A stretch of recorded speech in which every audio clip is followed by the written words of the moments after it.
perhaps one of the best-known and well-respected doctors in America today, is Dr. Mehmet Oz.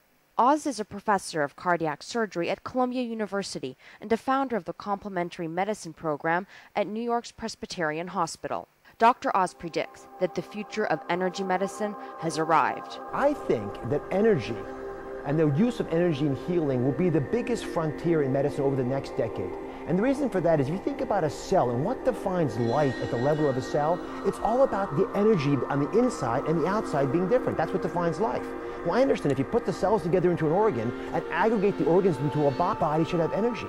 But because we can't measure that in medicine, we've been hesitant to think about tapping into it. But Dr. Oz is tapping into that belief. In a small study of Reiki healing, Dr. Oz used energy healers known as Reiki masters in the operating theater on open heart patients. The result? Out of 11 patients treated with Reiki in Dr. Oz's operating room, not one experienced the usual post-operative depression. In the bypass patients, not one experienced post-operative pain or leg weakness. And in the transplant group, not a single one experienced organ rejection. When we come back, we take a trip to another world-renowned medical center that is embracing the trend of treating patients' mind, body, and soul. And we see how doctors there are embracing new trends in healing to try to end a child's chronic pain. And we delve into the science to try to find concrete answers to the question, is energy healing a provable practice or a trick of the willing mind?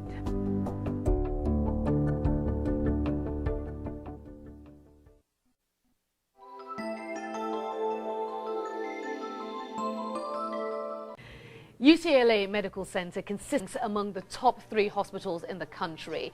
For 18 years in a row, it has garnered U.S. News & World Report's prestigious ranking as the best hospital in the Western United States.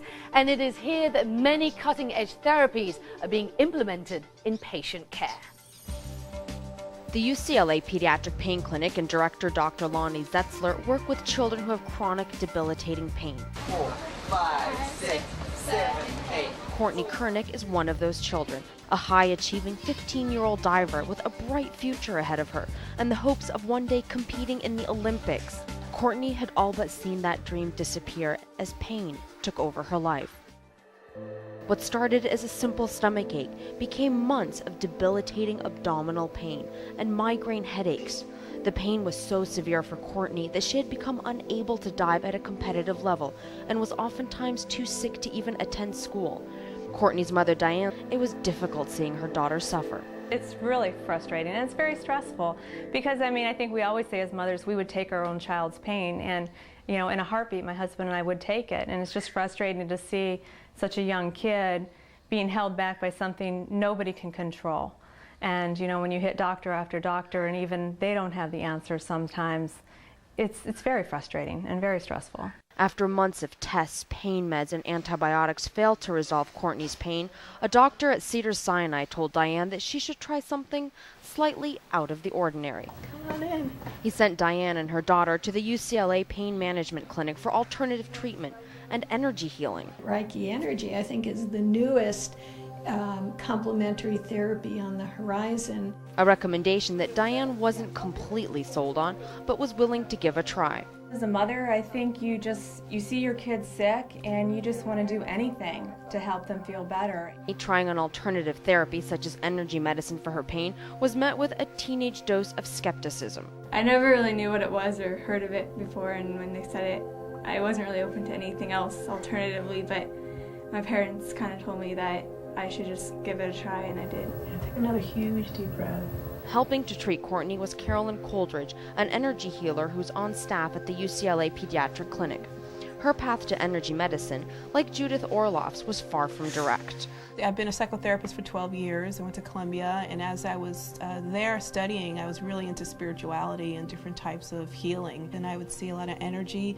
I would get messages from, their guides at times, and messages from their soul, basically. This is what I want to do to heal. And it was these abilities that led Carolyn to become a full-time energy healer. She says the time has come for energy medicine to take its rightful place as a complement to traditional care. People are looking for different answers. The traditional can't keep up with all these different problems. We need to deal with the spirit in a person, and energy healing, Reiki, deals with the spirit.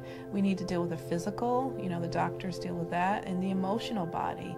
And energy healing also deals with the emotional body because we're natural energy beings. When we first met Carolyn, she had only been working with Courtney for a short time, but already both Courtney and her mom were seeing a change. I've went from seeing my kid double over in pain and watching the pain medicine that I'm giving her to she's cutting down on the medication she's taking. Yeah, I've seen a difference in it. Like, I went in with an open mind and just said, I'll give it a try. And when Carolyn did to me, I felt heat, like good energy coming through, and I felt really relaxed when I was done with the treatment. Several months later, we caught up with Courtney and her mom again, and a lot had changed. Courtney had stopped her energy healing sessions with Coleridge because her insurance company would not reimburse the treatment cost. But Diane says she believes the time they did have with Coleridge in the end helped find the answer to Courtney's mysterious illness. With the energy healing, it helped a lot in just dealing with things before we didn't know what was wrong. Carolyn actually kept telling us she felt a blockage when she would do the energy healing. And that was what in my gut told me we needed to still pursue with doctors and try to find out what was wrong instead of listening to the doctors that told us it was all psychological. That persistence paid off. Eventually, doctors found and surgically corrected a congenital defect in Courtney's pancreas. And now, Courtney has returned to the diving platform, free of pain and full of life. I love it. I couldn't do it for a while, and now that I'm back, I'm so happy again. And focused again on the hope of regaining her Olympic dream. Facebook generation aside, energy healing used to be written off as new age, out there, or free. But science has a way of changing minds when it proves the unprovable. When we come back, how researchers are looking to breast cancer survivors to do just that.